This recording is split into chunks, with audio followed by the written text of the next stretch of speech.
Welcome to Cosmic Comics. Today I'll be looking at the events in Thor Volume 1, Issue number 280.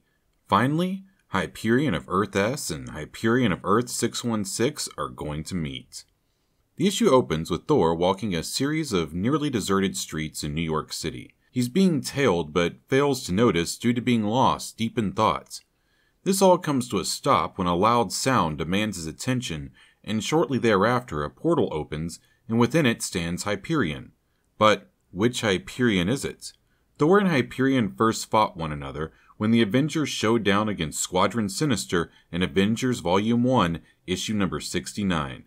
Note that it is Hyperion who escalates their encounter into conflict by threatening to punch Thor.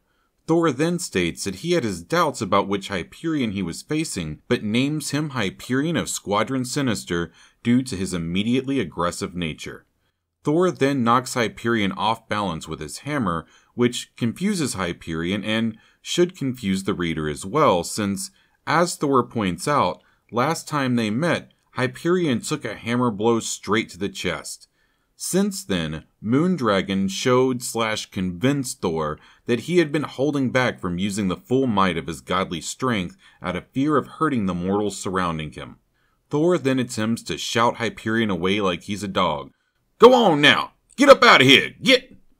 But Hyperion just seems confused. In the next panel, he claims to have never fought Thor before, so Thor changes his mind and calls him out as a member of Squadron Supreme who are allies of the Avengers. Thor is confused, so he asks why Hyperion threatened him. Hyperion answers with his fist, informing Thor that he needed to be sure he had the real Thor. Thor has pissed him off, so he lets Thor know he's earned himself an ass-whooping.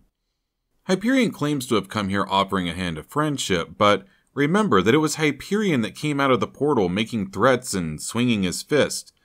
And what's this? Why is he picking up a car? Oh, dude, somebody owns that thing. This is ridiculous. Hyperion came all this way to see Thor, immediately goes into a berserker rage, and now wonders if visiting Thor was even worth a trip to this world? Thor, amazingly, concedes defeat, and it appears as though Hyperion thinks Thor started the battle. Why? Why would he think that? Thor interjects, pointing out that he's got important things to do, and demands that Hyperion get on with it or he's going to leave. And holy cow, Hyperion immediately switches into asshole mode again, telling Thor that nobody is allowed to talk to him like that, especially not somebody he traveled across the multiverse to find to help him with an important mission, the role in a movie about Hyperion's life. Immediately, Thor shoots him down, telling him he's not interested in entertainment after recent troubles with minions from the television industry. Thor claims this incident made him swear to have no more to do with show business moguls. Hyperion keeps up the asshole role by insisting that Thor needs to hear him out. I'm surprised Thor has anything else to do with Hyperion after Hyperion tells him that he could care less about what happened to Asgard. Hyperion then pulls a political doublespeak kind of move. He says he's here to make his offer to all the Avengers, and oddly equates Thor saying no with meaning that none of the Avengers want to take part. Thor lets him know that he's making an absurd assumption and that the other Avengers speak for themselves. So far, Hyperion has attacked Thor, insulted Asgard, and generally been an ass in searching for assistance to a project that Thor has no interest in taking part in. So what does Thor do? He asks Hyperion to tell him more about the film and offers to take him to Avengers HQ. Why? Can Thor even be certain he has the correct Hyperion? Adding to the weirdness of this entire storyline, Thor would only be needed for a small cameo in the movie, as he was elsewhere with Moondragon at the time. So why search Thor out first? Thor once again reiterates that he will take Hyperion to the Avengers, but he wants no part in the film. All the while, the mysterious man tailing Thor continues to lean in, eavesdropping on their conversation. Thor and Hyperion head out, and as they do so, the stranger flies from the alleyway headfirst into the open portal. Great timing, because Hyperion turns the dimensional portal off as he departs with Thor for Avengers HQ. Once on the other side of the portal, the mystery man disperses of his clothes, and underneath he's dressed as another Hyperion. Almost immediately, we learn that this is the Hyperion of Squadron Sinister. The last time we saw Hyperion of Earth-616 was when the Avengers came to his gym and assaulted him, leading to him remembering who he is and disrupting a happy, if false, life. The reader might have thought Hyperion had a reason to be following Thor around at the beginning of the issue, but the author Roy Thomas lets us know that this just wasn't the case with Hyperion. He says he was just standing around in his civilian clothes, waiting for the right moment to destroy Earth. He chalks it up to fate, and I can't say that I blame him, as the odds of a coincidence this huge are pretty staggering. Hyperion is surprised to find out he has a twin who plays the role of a hero on another world, and surmises that they can't really be the same, or else this Hyperion would have ended up hating Earth just as much as he did. Hyperion thinks he's had a lucky break, as he's inside of a large spacecraft that potentially has enough power to destroy Earth. One small problem. The Earth that he's orbiting above isn't the Earth he wants to destroy. Not that that will keep him from trying. From here on, I shall refer to each of the Hyperions as either Hyperion 616 or Hyperion S to help differentiate the two. Before Hyperion 616 can do anything, Hyperion S returns the ship with Thor, where we learn the rest of the Avengers were not available. Hyperion S offers to give Thor a tour of Earth-S like it's some kind of open house or something. Hyperion S starts to dress up in his secret identity, but decides against it because Thor will make it kinda hard to keep things low-key, and Thor doesn't want to assume his alter ego.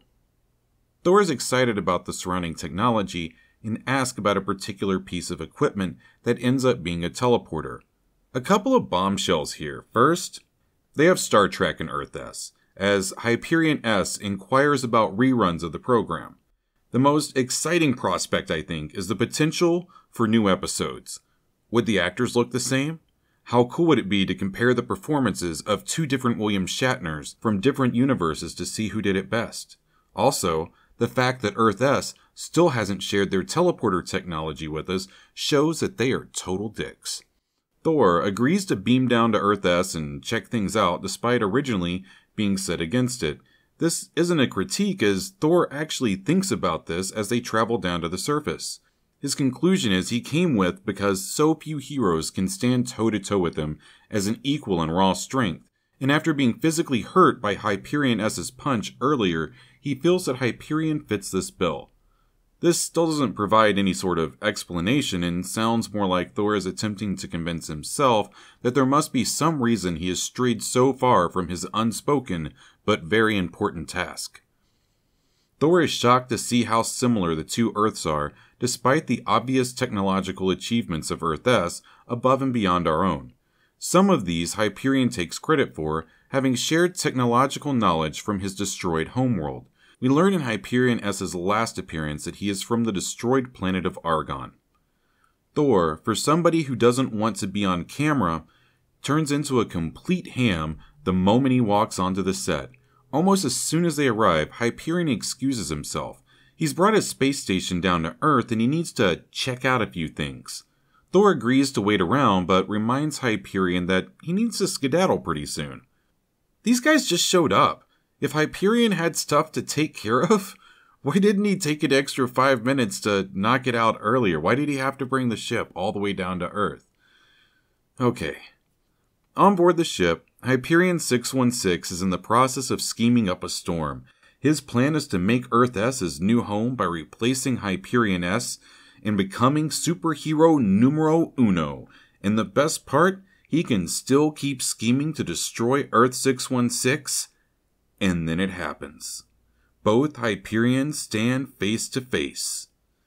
Hyperion 616 has the advantage. He planned ahead for their encounter and pulls out a gun. He's hoping that since he found the gun in Hyperion S's ship, that it might be capable of killing him.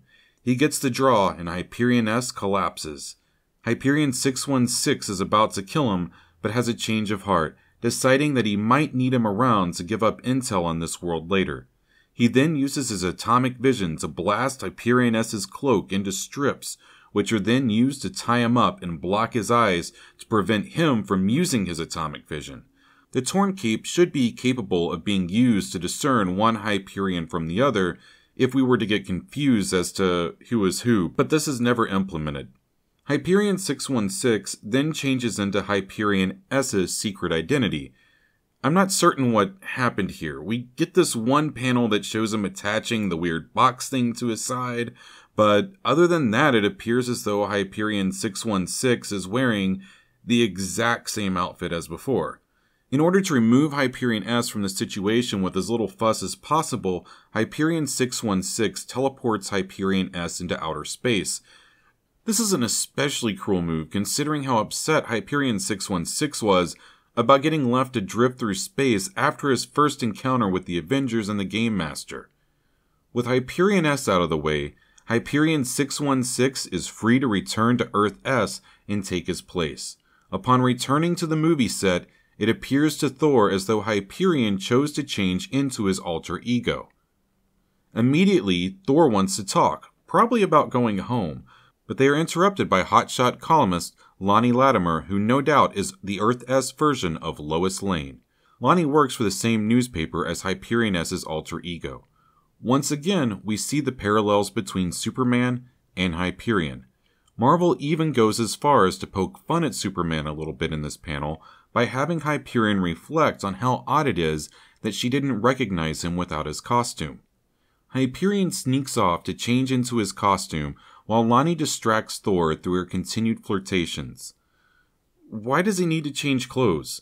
He just put on these clothes to come down here, and now, as soon as he shows up, he takes them off? Okay. Thor attempts to leave once more, but is interrupted by the arrival of Emil Burbank, one of Hyperion S's oldest arch-rivals. Despite their long and storied history, this is his first appearance in Marvel Comics. He arrives waving a gun around in the air and demanding the attention of everybody on the set. He starts firing shots off while complaining about Hyperion ruining his life. Hyperion 616 obviously has no idea who this guy is, so he grabs him and takes him to the skies. Once a safe distance away, Emil is furious that Hyperion doesn't recognize him after over 300 attempts on his life. Hyperion tells Emil he doesn't recognize him because he's not the Hyperion that Emil wants to kill. Emil insists that he has the right man. He tells Hyperion that they've been arch-foes ever since Hyperion's vision caused his hormones to run wild, making it so that Emil's hair will not stay cut. One could argue that we all have this problem, but we'll assume that Emil's hair grows at some sort of accelerated rate, and because he said that it won't stay cut as opposed to won't stop growing, I assume there is a certain length at which his hair does stop growing. Hyperion 616 appeals to Emil's intelligence by insisting that if he's smart, he'd listen because this Hyperion is a criminal and he's the strongest crook on the planet. Hyperion convinces Emil that the two of them could make a great team working together. Thor's dreaminess continues on set where he saves Lonnie's life from a falling light while they wait for Hyperion's return. Much to Thor's surprise, an angry Hyperion shows up with the entire Squadron Supreme. Hyperion S then attacks Thor, for the second time this issue, mind you, and breaking bro rule number 1, bros before hoes, Hyperion tells Thor that he was left to die in outer space by his evil twin, and wouldn't you know it, while he's up there in space, alone and feeling like a sorry cuck, pretty boy Thor is down here macking on his true love by saving her life. Hyperion S is here to put a stop to it and brought his entire crew to back him up. Thor wildly waves his hammer in warning, and the backlash of wind off of his hammer carries enough force to strike Lonnie and momentarily stun her. For some reason, after Thor strikes his girl, this makes Hyperion S more calm instead of batshit crazy like I would have expected. He explains to Thor that Hyperion 616 teleported him into outer space. He was then saved when Dr. Spectrum called an emergency meeting of the Squadron Supreme members. Apparently, his power prism can pull all the members of Squadron Supreme to himself from anywhere. Hyperion apologizes for jumping the gun and attacking Thor. He says he was in no mood for monkey business and that's why he attacked. But frankly, I didn't see any monkey business taking place, just Thor being a good guy. It's Lonnie who has to point out that Hyperion 616 and Emil Burbank are most likely off plotting something evil together. We catch up with our villains who are putting the final touches on Emil's giant robot. A robot that was designed from the ground up to destroy Hyperion. Emil is delighted to have Hyperion actually finishing it for him. As soon as it's ready to go, evil Hyperion puts the robot into action. It might have been easier if he had just picked up the robot and flown it in to where they needed to go, save fuel, etc., but okay, whatever.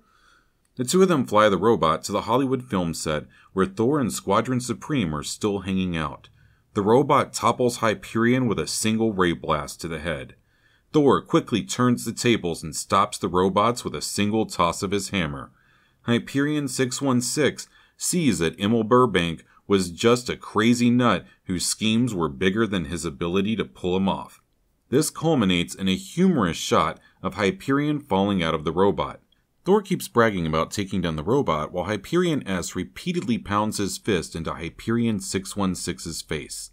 He does this to the point that Thor thinks he's trying to show off for the cameras, but the truth is scarier than that, because Hyperion-S has completely forgotten about the film and is beating his twin down merely to settle what he calls a grudge.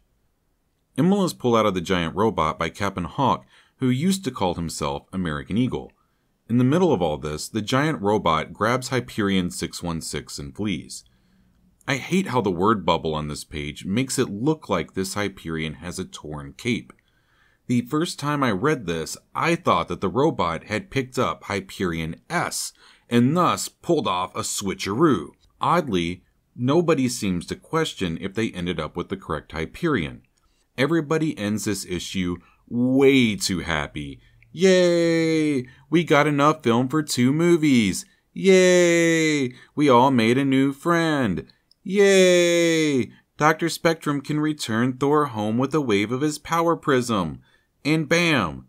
It's over.